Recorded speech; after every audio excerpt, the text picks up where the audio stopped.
औज़ुबिल्लाहिमिनश्शैतानिर्रजीम बिस्मिल्लाहिर्रहमानिर्रहीम। अस्सलाम वालेकुम प्यारे बच्चों। वालेकुम सलाम सर। कैसे हो? ठीक है सर। कोई बीमार तो नहीं है? No sir. अच्छा, तो प्यारे बच्चों आज हम एक क्लास पढ़ाएंगे। जैसे हम पहले भी बहुत सारी क्लासेस पढ़ा चुके हैं। तो क्लास शुरू करने से पहले मैं जो टॉपिक पढ़ाना चाहूँगा उससे पहले मैं आप बच्चों से, मेरे प्यारे प्यारे बच्चों से कुछ सवालात पूछना चाहूँगा। क्या आप रेडी हो? Yes sir. ओके, तो पहला सवाल मेरा आपसे ये है कि लिविंग ऑर्गेनिज्म क्या है? जानदार अशिया किसे कहते हैं? जो सांस लेते हैं। शाबाश, जो सांस लेते हैं, शाबाश। अब ऐसे जानदार अशिया मुझे बताएं कुछ एग्जांपल्स, मिसालें। शाबाश बच्चे, बेटा कुछ। बिल्ली, शाबाश। और बकरी। बकरी, शाबाश। इंसान, शाबाश। दरख्त भी है। दरख्त है, यानी क्या आप समझते हैं कि प्लांट लिविंग ऑर्गेनिज्म है? जी सर। अच्छा, तो चलें अब बढ़ते हैं अपने टॉपिक की तरफ। ठीक है बच्चों? सर। तो मैंने जो टॉपिक आप लोगों को पढ़ानी है वो है प्लांट्स एंड देयर स्ट्रक्चर। तो बच्चों आप ग्रेड 5 में हो, ठीक है? तो आपने ये चीज़ें पहले पढ़ी हुई है, बेसिक्स। तो प्लांट कहते हैं पौधे, एंड देयर स्ट्रक्चर, और उनकी साख्त। समझ गए हो? जी सर। ओके, तो सबसे पहले हम प्लांट की तारीफ लिखेंगे। अगर आपसे कोई पूछे कि प्लांट कैसे कहते हैं, तो those living organism, those living, साथ साथ बोलते जाएं, which can prepare their on food, their on, sorry, OWN, own food. वो जानदार अशिया जो अपना खुराक खुद तैयार करें। प्रिपेयर का मतलब तैयार करना। ऐसे जानदार अशिया जो अपना खुराक खुद तैयार करें और दूसरों के लिए खुराक बन के सामने आए, ऐसे जानदार अशिया को बच्चों क्या कहते हैं? प्लांट्स। एक्सीलेंट बच्चों, शाबाश। तो प्यारे बच्चों अब हम आगे स्ट्रक्चर की तरफ बढ़ते हैं, साख की तरफ। ठीक है? तो बच्चों मैं साख को समझाने के लिए मैं इधर एक डायग्राम बनाऊंगा। बच्चों ये जो है मैंने जमीन बनाया है, नीचे सॉइल है। क्या है बच्चों? जमीन है, सॉइल है, मिट्टी है, और ये मिट्टी का ऊपर वाला हिस्सा है। ठीक है? तो प्लांट के दो निज़ाम होते हैं, प्लांट के अंदर सिस्टम होते हैं। ठीक है? एक निज़ाम वो जो सॉइल के अंदर उसका होता है, उस निज़ाम को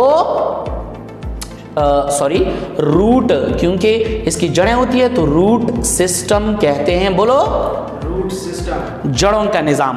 सही है? और एक जो जमीन के ऊपर वाला निज़ाम होता है इनका, पौधों का, उनको कहते हैं शूट सिस्टम। बोलो, शूट सिस्टम। सही है? तने का निज़ाम। समझ गए हो? अब हमें सोचना चाहिए, इधर मैं लिखूंगा दो निज़ाम हैं, एक को कहते हैं रूट सिस्टम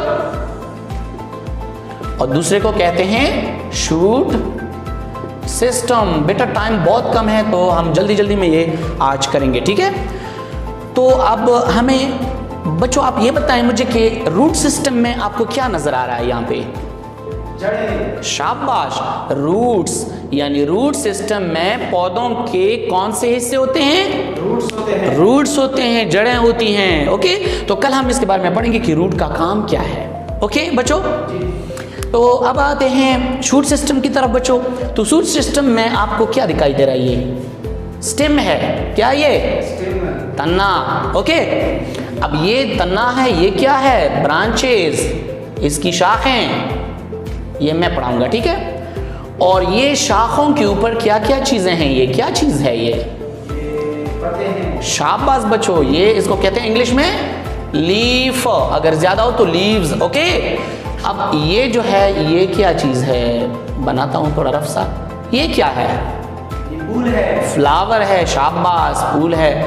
और कुछ बच्चों ऐसे पौधे भी हैं जिसमें फूल के गिरने के बाद फ्रूट जो है पैदा होते हैं, मेवे पैदा होते हैं, फल पैदा होते हैं, उनको फलदार पौधे कहते हैं। फूलदार पौधे, फलदार पौधे। ओके, तो बच्चों जैसे कि हमने यहाँ पे पढ़ाया कि पौधों के दो निज़ाम होते हैं। एक निज़ाम वो जो ज़मीन के सॉइल के अंदर घड़ा हुआ होता है, फिक्स होता है, उस निज़ाम को रूट सिस्टम कहते हैं। और एक निज़ाम वो जो सॉइल के ऊपर होता है बच्चों, उसको क्या कहते हैं? Shoot system. Okay, shoot system में कौन कौन से हिस्से होते हैं? स्टेम, फ्लावर, ब्रांचेस, लीफ और मे बी फ्रूट भी हो सकते हैं, ठीक है। और रूट सिस्टम में ओनली एंड ओनली रूट्स होते हैं। ओके, कल हम इनके फंक्शंस पढ़ेंगे, काम पढ़ेंगे कि क्या क्या काम देते हैं। तो बच्चों मैं आपके लिए एक सरप्राइज लेके आया हूँ, वो क्या है आप खुद बताएं। What is this? It is plant. It is a plant, ये एक पौधा है, देख रहे हो बच्चों? तो ये एक पौधा है। तो अब मैं इसको पूरा ज़मीन से उठा के इधर लेके आया हूँ, तो इसमें आपको सारी चीज़ें नज़र आएंगी सिवाय फ्लावर्स के और फ्रूट के। ओके बच्चों, तो ये जो हिस्सा है आपको ये बाल नज़र आ रहे हैं, ये क्या है बच्चों? ये रूट्स हैं। ये यहाँ से नीचे ये ज़मीन के अंदर था, तो इसको हाथ से पकड़ के इसको मैं कहूँगा कि ये मेरे हाथ से नीचे का हिस्सा ज़मीन के अंदर का हिस्सा है, तो ये रूट सिस्टम है ये नीचे। और इससे ऊपर वाला हिस्सा शूट सिस्टम। ओके, तो इसके ऊपर वाले हिस्से में क्या क्या चीज़ें आपको नज़र आ रही हैं बेटा? स्टेम है। ये स्टेम है। ओके, ये स्टेम है, ये इनकी ब्रांचेस हैं, ये ओके, ये तो ये क्या चीज़ है फिर? ये मैं इसको ये लीफ है, तो ये सारे मिला के इसको हम कहेंगे लीव्स। ओके बच्चों, तो ये आप लोगों ने देख लिया प्लांट। अब आप लोगों का काम क्या है कि आप इर्द गिर्द अपने प्लांट्स देखते जाइए और उनको समझते जाइए कि इसमें क्या क्या पार्ट्स होते हैं बच्चों, ठीक है बच्चों?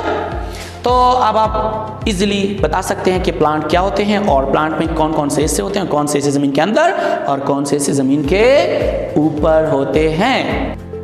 तो प्यारे बच्चों, अब हमारा क्लास जो है ख़त्म हो चुका है। अब मैंने आप लोगों के लिए बोर्ड के ऊपर लिखा हुआ है होमवर्क। ओके, तो आप लोगों ने क्या करना है बच्चों? होमवर्क करना है कल घर में, ठीक है? क्या करना है? Make a chart of a plant and draw their root and shoot system. आप लोगों ने एक चार्ट के ऊपर एक प्लांट का रूट सिस्टम और शूट सिस्टम ड्रॉ करना है, बनाना है, ठीक है? कलर भी देना है। ब्रिंग, ये काम भी आप लोगों ने करना है बच्चों। Bring a plant to classroom in a pot. उसको ज़मीन से नहीं मेरी तरफ उखाड़ना, ठीक है? पोर्ट के अंदर ही लेके आना है, ठीक है? पोर्ट के अंदर छोटे छोटे पोर्ट्स होते हैं, उनके अंदर प्लांट को क्लासरूम के अंदर लेके आएँ, वो हम स्कूल के अंदर रखेंगे और उनको आप लोगों ने पानी देना होगा, ठीक है? तो ये आप लोगों का होमवर्क। अब प्यारे बच्चों, मुझे कल के क्लास के लिए दीजिएगा इजाज़त। कल इंशाल्लाह हम फिर मिलेंगे, तब तक के लिए दीजिए इजाज़त। अल्लाह हाफिज़। अस्सलाम वालेकुम सर। मैंने जो ये लेक्चर रिकॉर्ड किया हुआ है, बच्चों को पढ़ाया है, इसका मैंने प्रॉपर एक जो है लेसन प्लान बनाया हुआ है, जिसके अंदर मैंने जो है स्पेसिफिक ऑब्जेक्टिव इस टॉपिक के प्लान के और स्ट्रक्चर के स्पेसिफिक ऑब्जेक्टिव, जनरल ऑब्जेक्टिव और साथ साथ सेल्फ रिफ्लेक्शन अपने जो मुझे पेश आए हैं, ठीक है, वो मैंने नोट किए हुए हैं सर। वो मैं आपको बाकायदा जो है सबमिट करूँगा LMS पोर्टल के ऊपर। थैंक यू, अल्लाह हाफिज़।